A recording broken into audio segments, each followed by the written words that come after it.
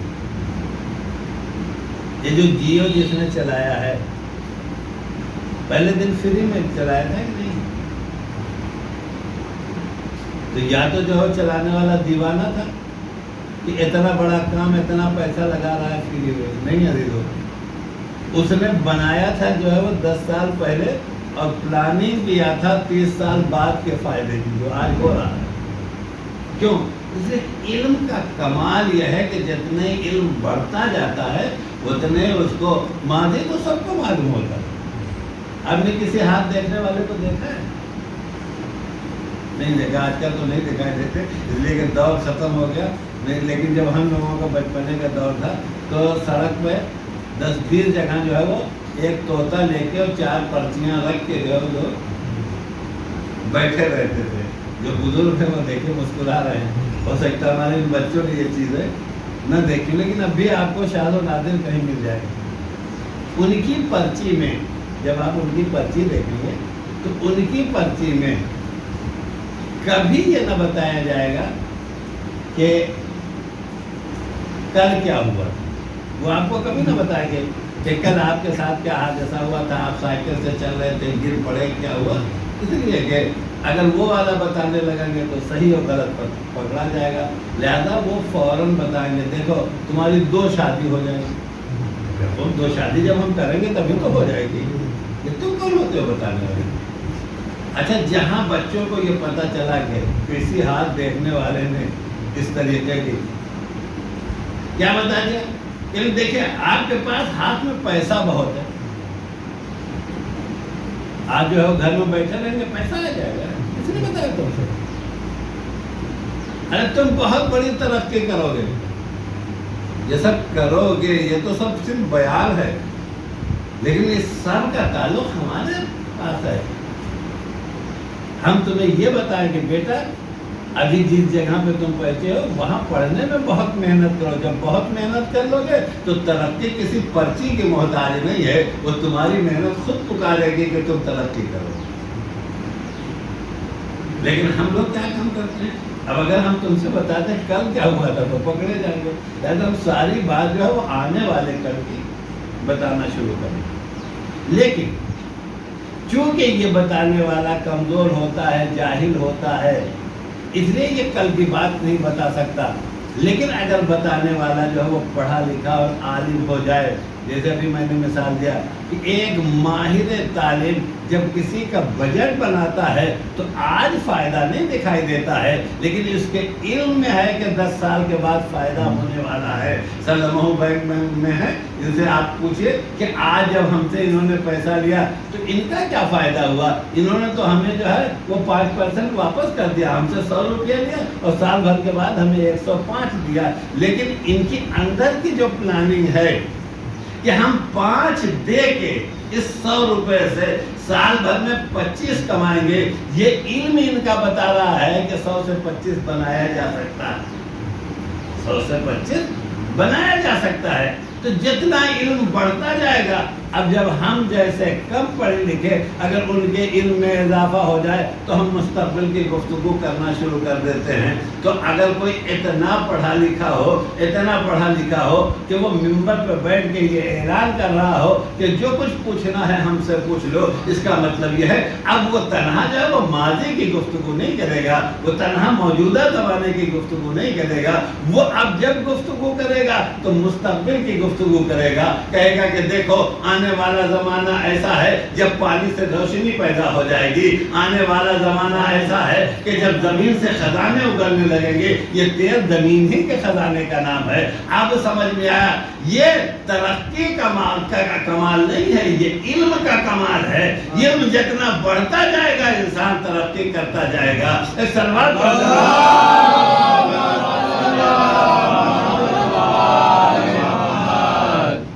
تمہید میں نے اس لیے بیان کیا کہ جب بندہ اتنا پڑھا لکھا ہو سکتا ہے پیدا ہونے والا، تو جو پیدا کرنے والا ہے وہ کتنا بڑا عالم ہو.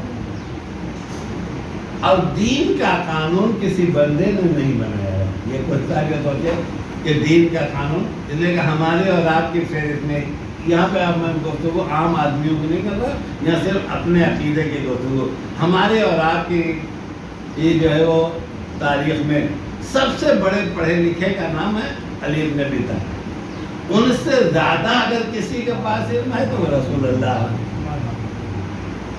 اور ان دونوں کا علم جو ہے وہ مرہون منت ہے خدا کے علم کا، کہ خدا نے رسول کو علم دیا، رسول نے جو ہے وہ علی بن ابی طالب کو علم دیا۔ اب اس کے بعد جو بھی آپ کو پڑھا لکھا ملے، یہ سب کے سب انہی کے ذریعے سے علم لے کے جو ہے وہ دنیا میں پڑھے لکھے کہلاتے ہیں۔ تو اب اگر قانون بنانے والا، اب میں اپنے بچوں سے کہوں، کہیں یہ ذہن میں خیال نہ پیدا ہونے پائے کہ دین کا قانون علی بن ابی طالب نے نہیں، یہ دین کا قانون رسول اللہ نے نہیں بنایا، دین کا قانون بنایا کس نے؟ پروردگار نے، کیونکہ دین خدا کا ہے۔ اب بچے ہمارے ان سے پوچھیں گے کہ مولانا صاحب پھر ان دو آدمیوں اتنی بڑی شخصیت کا کام کیا تھا؟ پروردگار عالم نے دین بنا کے، دین کا علم انہیں دے کے اب دونوں کا کام بانٹ دیا۔ نبی کا کام یہ ہے کہ جو دین ہم نے بنایا ہے، لیکن خدا اتنا بلند ہے کہ وہ اپنے بنائے ہوئے دین اور اپنے بنائے ہوئے قانون کو لے کے ہمارے پاس تو آ نہیں سکتے۔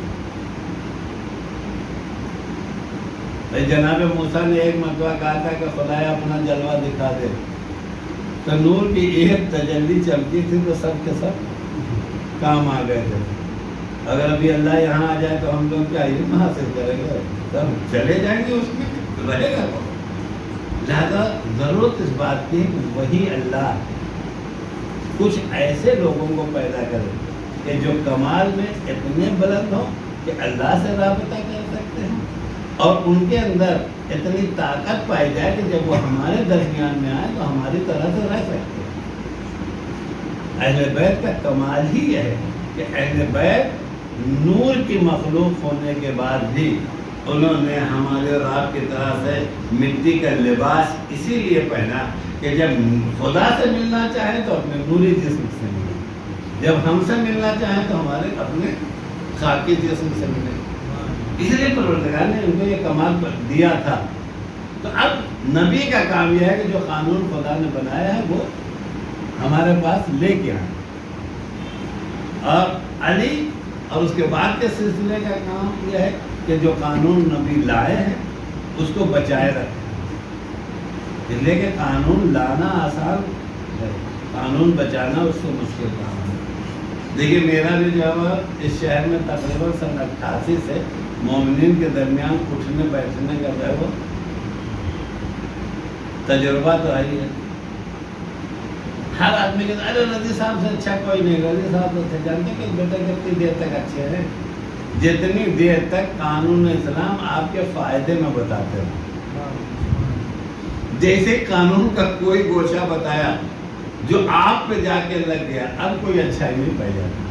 تو اب اگر ہم جیسے لوگوں کے یہاں یہ صفت پائی جاتی ہے تو آپ خود انصاف سے بتائیں، جو قانون لانے والا تھا تو جب تک اس نے قانون جو ہے وہ لا کے کہا اللہ ہے بہت خوش تھے، رسول اللہ نے جب کہا اللہ ہے تو بہت خوش تھے، لیکن جیسے یہ کہا تمہارا والا اللہ نہیں ہے، جیسے کہا تمہارا والا اللہ نہیں ہے، اب مجلسوں میں تو سنتے رہے تو کوئی پتھر لے کے دوڑنے لگا، کوئی کوڑا لے کے دوڑنے لگا، کوئی گالیاں دینے لگا، کوئی برا بھلا کہنے لگا۔ اس کا مطلب یہ ہے کہ جب تک مصلح ہے فائدے کی بات کرتا ہے سب کو اچھا لگتا ہے، جیسے نقصان کا مسئلہ ہے۔ لیکن مسلمان کا کمال یہ ہے، مسلمان کا کمال یہ ہے کہ جب آپ نے مصلح مان لیا ہے کہ یہ اصلاح کرنے والے ہیں تو اب تمہارے اندر اتنی وسعت پائی جانا چاہیے، یا تو مانو نہیں، یا تو مانو نہیں، اور اگر مان لیا ہے تو اب ماننے کے بعد ذمہ داری یہ ہے کہ جو وہ یہ کہہ رہے ہیں اگر اچھا ہے تب بھی مان لیجئے، اگر تمہارے فائدے کا نہیں ہے تب بھی مان لیجئے۔ بس دنیا میں ہم میں یہی فرق ہے کہ رسول لے آئے، رسول کے بعد جب رسول نے حفاظت کی ذمہ داری علی ابن ابی طالب کو دیا تو فوراً دو گروہ ہو گیا۔ ایک گروہ وہ تھا کہ جو اپنے فائدے والا تو علی سے لے رہا تھا، نقصان والے میں علی کی مخالفت کر رہا تھا۔ تنہا ہم لوگ علی کے وہ ماننے والے ہیں کہ علی فائدے کا دے تب بھی لینے کے لیے تیار ہے، علی نقصان کا دے تب بھی لینے کے لیے تیار ہے، اس لیے کہ ہم یہ جانتے ہیں اگر نقصان والا دے رہے ہیں تو اس میں بھی ہمارا کوئی نہ کوئی فائدہ ہے۔ ایک سلوات پر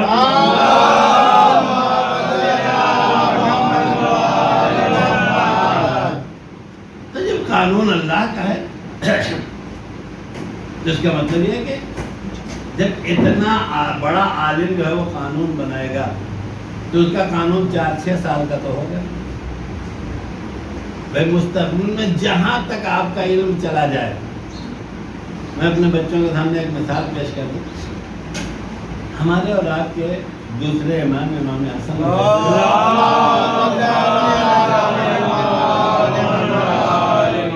شہادت سن 50 ہجری میں ہوا، چھوٹے چھوٹے لفظ یاد کریں، سن 50 میں واقع ہوئی، اور اس کے بعد واقعہ کربلا کب ہوا؟ 10 سال کے بعد، یعنی سال ختم ہوا جیسے ایک سال شروع ہوا ویسے ہی۔ اور تقریباً میرے مومنین کے سارے بچوں کو یہ بات معلوم ہے، ان کو سمجھانے کی ضرورت نہیں ہے۔ جب میدان کربلا میں جناب قاسم جو امام حسن کے بیٹے ہیں ان کو میدان میں جانے کا مسئلہ آیا، اور جب جا کے امام حسن سے کہتے تھے کہ چچا جان مجھے میدان میں جانے کی اجازت دے دی ہے، تو امام حسن کیا کہتے ہیں؟ امام حسن یہی تو کہتے، امام حسین کہتے تھے تم تو بھائی کی نشانی ہو، تمہیں کیسے بھیجیں؟ لیکن ایک وقت ایسا آیا کہ جب جناب قاسم نے صلوات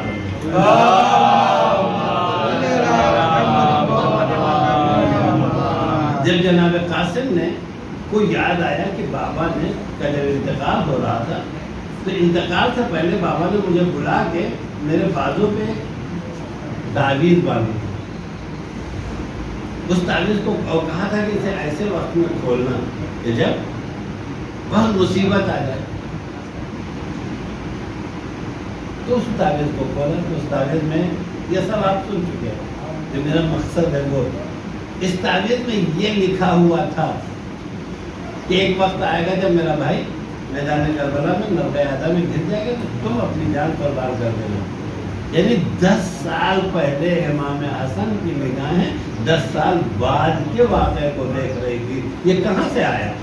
یہ وہی کمال علم ہے جو 10 سال، اگر امام حسن کا علم 10 سال دیکھ سکتا ہے، مولا کائنات کا علم جو ہے 100-200 سال دیکھ سکتا ہے، تو پھر پروردگار کا علم جو ہے وہ قیامت تک دیکھ سکتا ہے۔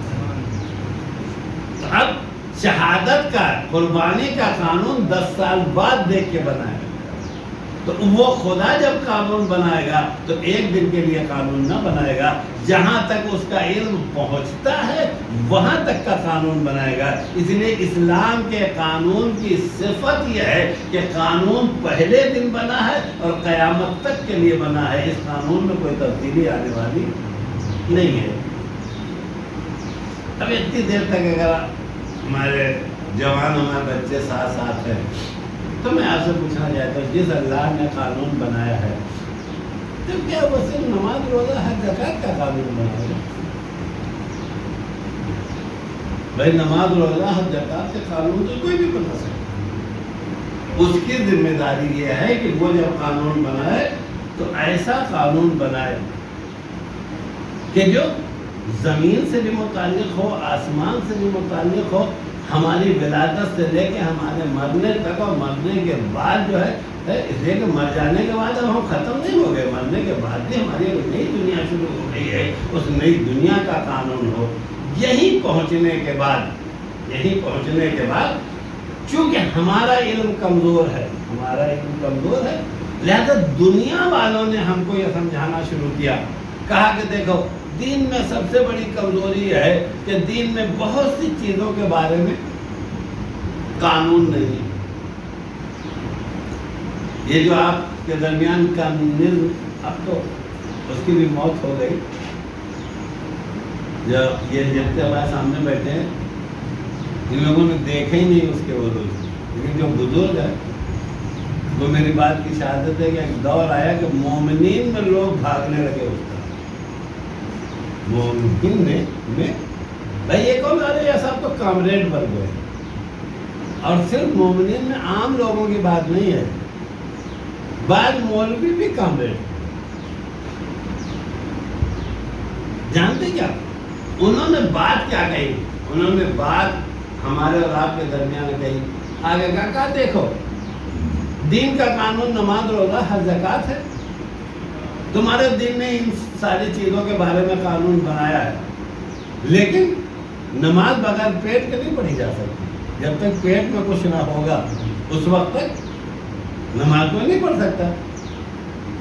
کہ ایک مہینے کا روزہ جو رکھا گیا اگر ایک مہینہ کھانے کو نہ ملے تو کوئی روزہ رکھ سکتا؟ سمجھ جائے گی۔ لہذا دو چیزیں ہوگی، دین الگ ہو گیا اور دنیا اور اقتصادیات جو وہ الگ ہو گئے ہیں۔ تمہارے دین کے پاس دین کا تو قانون ہے، لیکن تمہارے دین کے پاس دنیا کا قانون نہیں ہے۔ اب کمائی کیسے کرنا چاہیے، کاروبار کیسے کرنا چاہیے، مال کیسے بیچنا چاہیے، جس کو ہندی میں ارتھ شاستر کہا جاتا ہے، ہماری زبان میں جو ہے اقتصادیات کہا جاتا ہے۔ خیر انہوں نے صاف لفظوں میں کہا اقتصادیات ہم سے لیجیے، یعنی بینک کا قانون ہم سے لیجیے، نماز کا قانون ملا صاحب سے لیجیے۔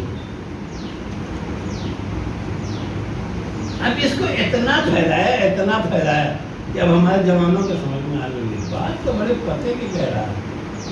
مولانا لوگ جو نماز کا قانون بتا سکتے ہیں، ان سے کیا پتا کہ ہم کیسے پلاننگ کریں کہ ہمیں پرافٹ ہوگا۔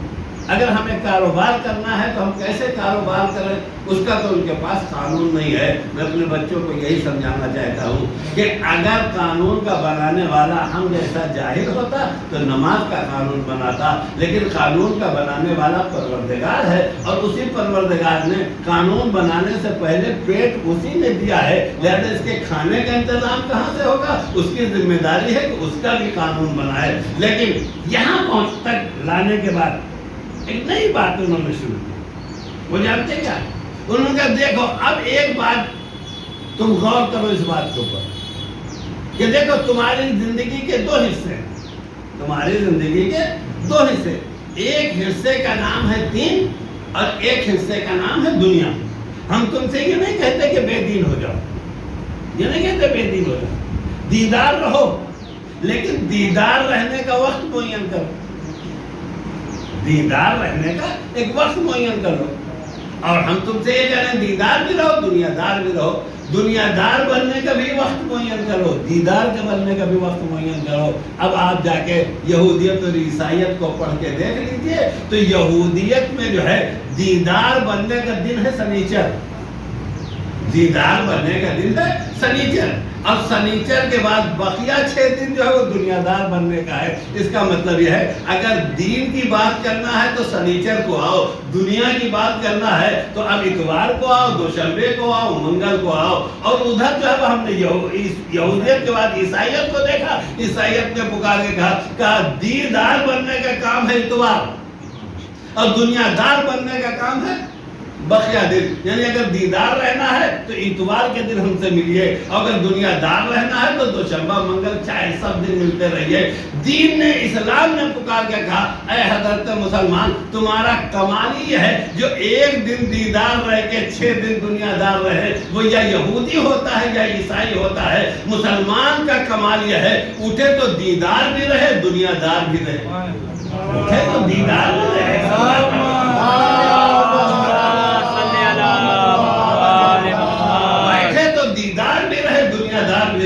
دکان کھولے تو دیدار بھی رہے، دنیا دار بھی رہے۔ اب میرے بچے پوچھیں گے یہ کیسے ممکن ہے؟ اس لیے کہ ہم نے بچوں کو تو یہ سمجھایا گیا دیکھو اتنی دیر تک دیدار ہو جتنی دیر تک مسجد میں نماز پڑھتے رہو، نہیں بیٹھنا، مسجد میں بھی رہ کے دنیا دار بن جاؤ گے۔ جانتے کیسے؟ اگر مسجد میں رضی کو دکھانے کے لیے نماز پڑھنے کے لیے گئے ہو تو یہ نماز دنیا داری کی نماز ہے، دیداری کی نماز نہیں ہے۔ اگر اللہ کو خوش کرنے کے لیے گئے ہو تو نماز جو ہے وہ دیداری کی نماز ہے۔ اگر مسجد میں یہ بات سمجھ میں آ رہی ہے تو دکان پہ کیوں نہیں سمجھ میں آ رہا ہے؟ اگر حرام مال سے جو ہے وہ دکانداری کر رہے ہو تو یہ دنیا داری ہے۔ حلال مال سے اگر جو ہے وہ دکانداری کر رہے ہو تو اسی کا نام جو ہے وہ دیداری ہے۔ میں چھوٹی سی ایک مثال دے دوں، انہیں سلموں نے مثلا ایک دکان کھول رکھی، اب خدا کا شکر ہے کہ دکان کھول کر رہی تھی۔ اب دیکھیں یہ دیدار ہے، یہ دنیا دار ہے، کیسے پہچانی ہے؟ ایک دن میں پہنچا، ہم نے کہا بیٹا تمہارے یہاں بوتل ہے؟ کہنے کہ کیسی بوتل؟ پانی کی بوتل ہے۔ ہم نے کہا پانی والی نہیں ہے۔ ہم نے ان سے کہا پانی والی نہیں، کہا کون والی؟ ہم نے کہا ارے بھائی شراب والی بوتل مانگنے کے لیے آئے۔ اب دیکھیں دونوں کو فرق، چونکہ ہم مولانا ہیں، اب ان کا دو جواب ہے۔ ارے مولانا صاحب آپ شراب خریدیں گے؟ نہیں، ہم آپ کے ہاتھ نہیں بیچ سکتے۔ ایک جواب تو یہ ہے، اس کا مطلب یہ آپ کے ہاتھ نہ بیچیں گے، دوسرا آ جائے گا تو بیچیں گے۔ لیکن اسی بچے نے فوراً مولانا صاحب سے کہا مولانا صاحب آپ ایسی بات کر رہے ہیں، آپ ہی نے مجلس میں پڑھا تھا کہ شراب بیچنا حرام ہے، میری دکان میں شراب نہیں بک رہی ہے۔ یہ اعلان بتا رہا ہے کہ دکان چلا رہا ہے، دین کے معاملے پہ چلا رہا ہے۔ اگر شراب کے معاملے میں جو شراب بیچنے کے لیے تیار ہو جائے تو اب یہ معاملہ دنیا کا معاملہ ہے، دین کا معاملہ نہیں ہے۔ بس فرق پہچانیے، جسے ہر وقت دین یاد رہے اسے مسلمان کہا جاتا ہے، جسے ہفتے میں دین یاد رہے اسے یا یہودی یا عیسائی کہا جاتا ہے۔ ایک سلوات پڑھیں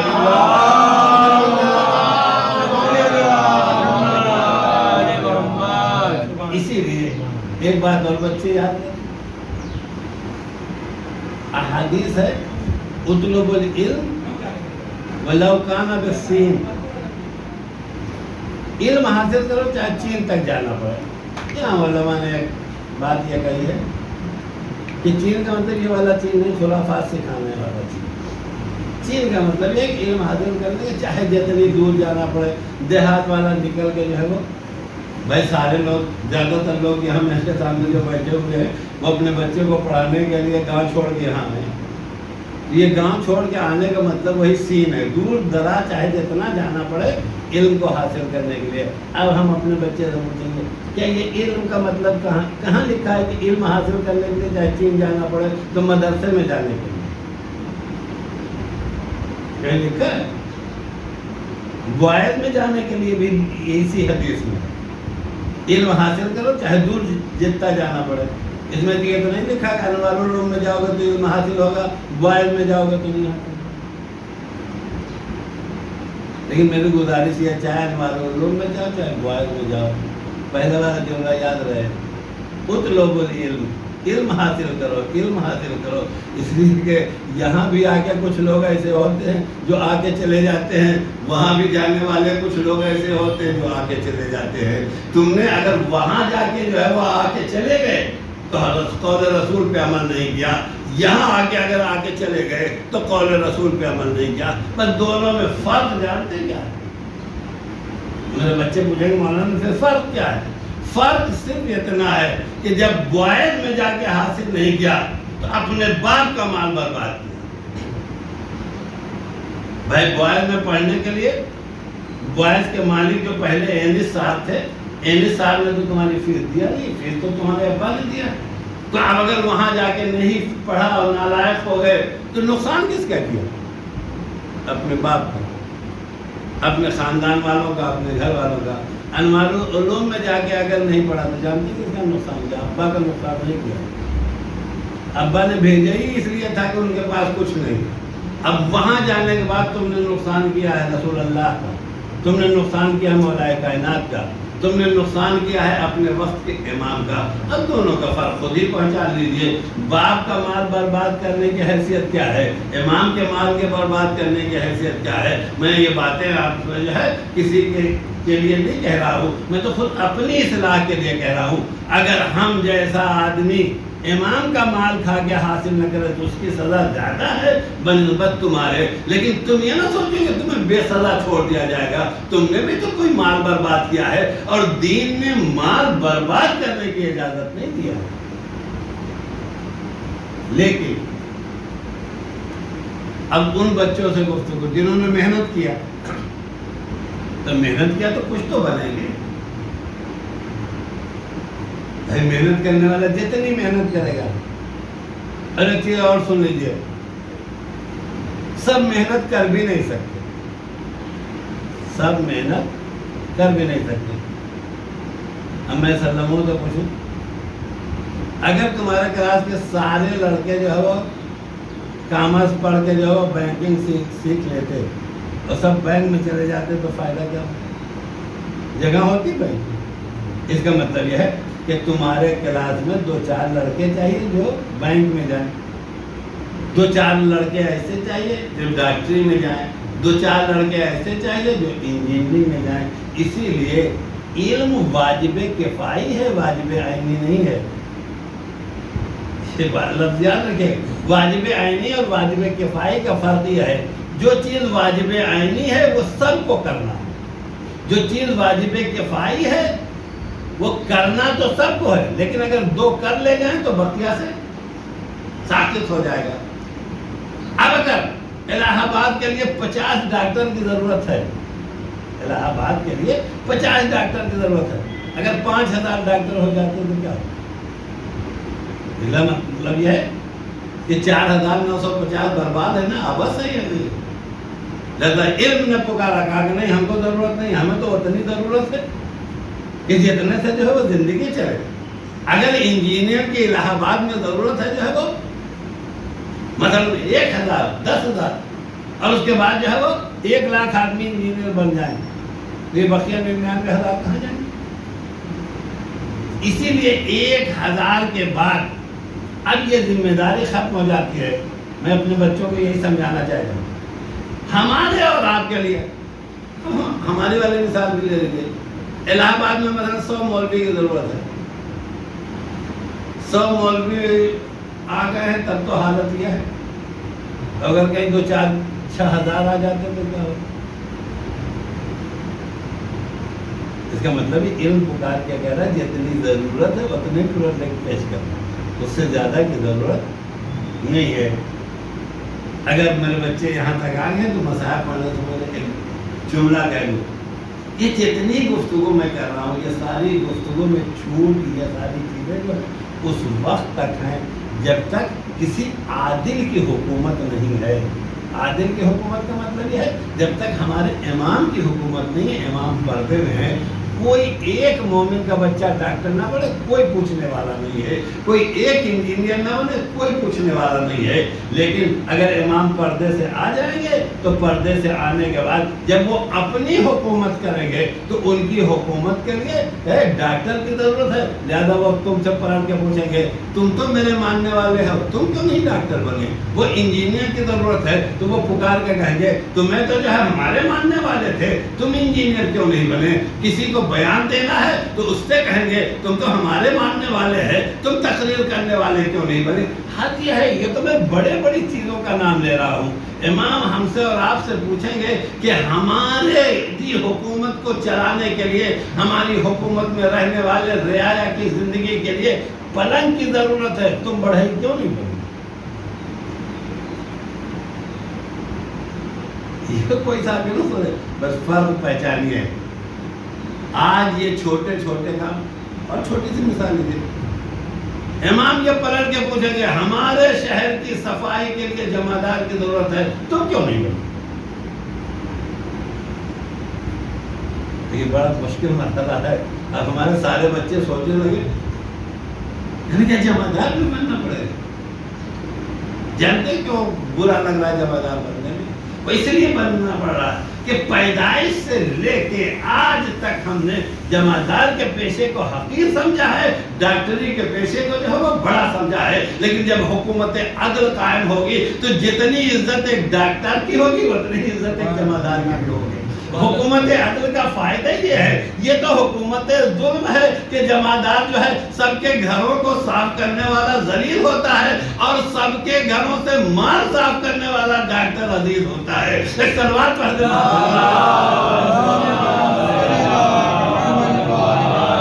یاد رکھیے.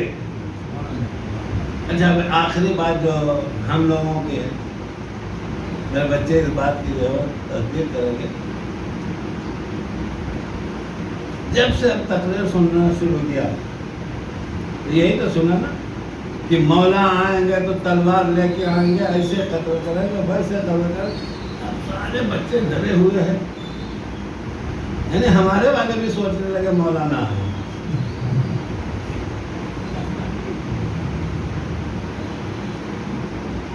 کبھی یہ پلٹ کے سوچا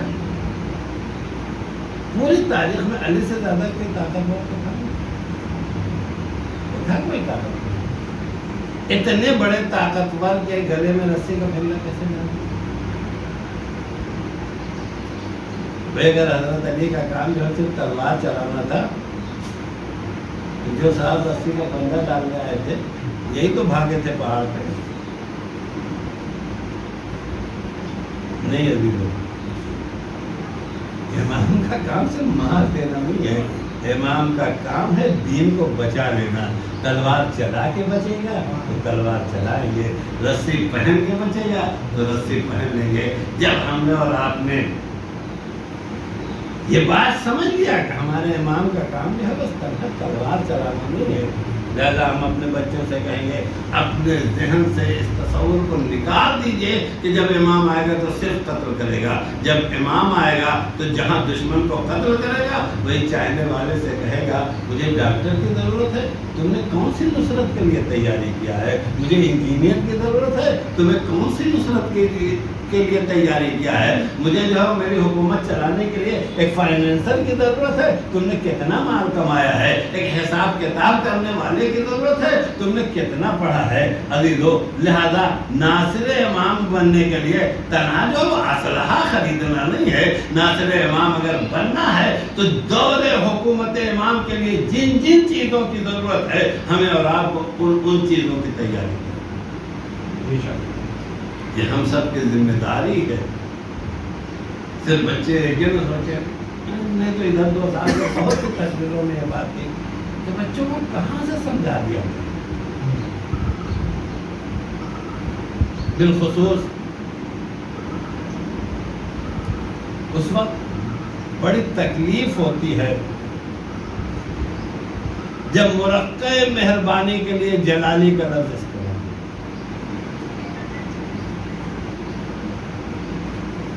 اب ابھی دریاباد درگاہ فضل عباس میں جائے وہاں 2-4 لوگ ہیں ارے بہت جلالی ہیں. کبھی بچوں نے سوچا کیا ہمارے مولا ہم ہی پہ جلال دکھائیں گے؟ اگر جلالی ہوتے تو فوجی عظیم پہ جلال دکھانا چاہیے. نہیں عظیم، وہ جلالی نہیں ہے، وہ اتنے مہربان ہیں کہ اگر حسین کہہ دے تلوار اٹھاؤ تو تلوار اٹھا لیں گے. اگر حسین کہہ دیں گے کہ تلوار توڑ دو تو وہ تلوار توڑ دیں گے. ایک ٹوٹا ہوا نیزہ لے کے چلے جائیں گے. اگر یہ تصور آپ کے ذہن میں ہے تو اس کے بعد اب کردار ابوالفضل العباس کو پہچانیے. میں نے مثال اسی لیے دیا ہے کہ جس کی طاقت کا پورا عرب علی کے بعد لوہا مانے ہوئے تھا، اس نے اپنی طاقت کو ہر جگہ استعمال نہیں کیا. حد یہ ہے کہ میں اپنے بچوں کو سمجھانے کے لیے ایک جملہ کہہ دوں، تلوار کے زور پہ روکنے والے بہت دیکھا ہے، تلوار ہٹا کے فوجوں کو روکنے والا تنہا ایک دیکھا. 4 محرم کا واقعہ آپ حضرات نے سنا کہ جب ادھر سے فوجیں آ رہی تھی اور ایک مرتبہ یزید کی طرف فوجیں زیادہ ہوئی تو ابن زیاد نے کہا کہ جا کے حسین کے خیموں کو دریا کی ترائی سے ہٹا دیا. میں نے اپنے والد محترم کو پڑھتے ہوئے سنا ہے کہ اس وقت جناب علی اکبر پہرا دیتے ہیں ترائی کے خیموں کے لیے. ادھر سے آواز آئی کہ حاکم کا حکم ہے کہ پہرے ہٹا دیں. جناب علی اکبر نے کہا کہ یہ پہرے یہاں سے ہٹنے والے نہیں ہیں، لیکن ان خیموں کو میرے چچا نے نظم کیا، خیمے نہیں رہیں گے اور میں پہرا دے رہا ہوں، میں اس کی حفاظت کر رہا ہوں. تو اس نے بد زبانی کرنا شروع کیا کہ نہیں خیمے تو ہٹا دیے جائیں گے. جب اس نے بد کلامی کیا تو علی اکبر کی آواز تیز ہوئی. جب علی اکبر کی آواز تیز ہوئی اور یہ آواز خیمے میں پہنچی، جناب ابوالفضل خیمے میں بیٹھے تھے. ایک مرتبہ ابوالفضل تلوار لے کے جو ہے وہ باہر نکلے اور نکلنے کے بعد کہتے ہیں بیٹا کیا بات ہے، کس نے تمہیں غصہ دیا؟ تو جناب علی اکبر عجب جملہ تھا. کہا چچا یہ ہمیں کمزور سمجھتے ہیں، ہم سے کہہ رہے ہیں کہ خیمے ہٹا دیے. جو روایت میں ایک فقرہ ملتا ہے کہ جیسے یہ جملہ کہا ویسے جناب عباس نے کہا تاریخ کا بیٹا جو پیچھے آ گیا. اور اس کے بعد جناب عباس نے کسی کو تلوار نہیں دکھایا، کسی پہ حملہ نہیں کیا، بلکہ تاریخ کہتے اپنی تلوار نکال کے تلوار سے زمین پہ ایک لائن کھینچ اور لائن کھینچ کے یہ کہہ کے جو ہے وہ خیمے میں واپس چلے آئے کہ اگر کسی میں مجال ہے تو اس خط کے ادھر چلا ہے. میں نے کہیں نہیں دیکھا کہ 10 محرم تک شہادت تو واقع ہو گئی، لیکن کوئی ایک آدمی آیا ہو کہ جو یہ کہے کہ ہم اس لکیر کے ادھر آ گئے ہیں. اس کی وجہ یہ ہے کہ شجاعت کا وہ روب بیٹھا ہوا تھا کہ کسی میں ہمت نہیں تھی کہ وہ لکیر کے پار آ جائے. لیکن جس کے پاس اتنی طاقت پائی جا رہی ہو، ذرا اس کے دل سے پوچھئے کہ جب وہ لڑنے کے لیے علم و تلوار لے کے نکلا تو مرتبہ حسین ابن علی نے قریب بلایا اور بلانے کے بعد پوچھا بھیا کہاں جا رہے ہو؟ کہا آپ نے اجازت دے دیا ہے، دشمنوں سے جہاد کرنے جا رہا ہوں. کہا لا تلوار مجھے دے دو. تلوار کو 2 ٹکڑے کر دیا اور اس کے بعد فرحے پہ نکلا کو کھولا، لکھا ہوا تھا نصر من اللہ و فتح قریب. اسے کاٹا اور کاٹنے کے بعد لکھ دیا انا للہ و انا الیہ راجعون.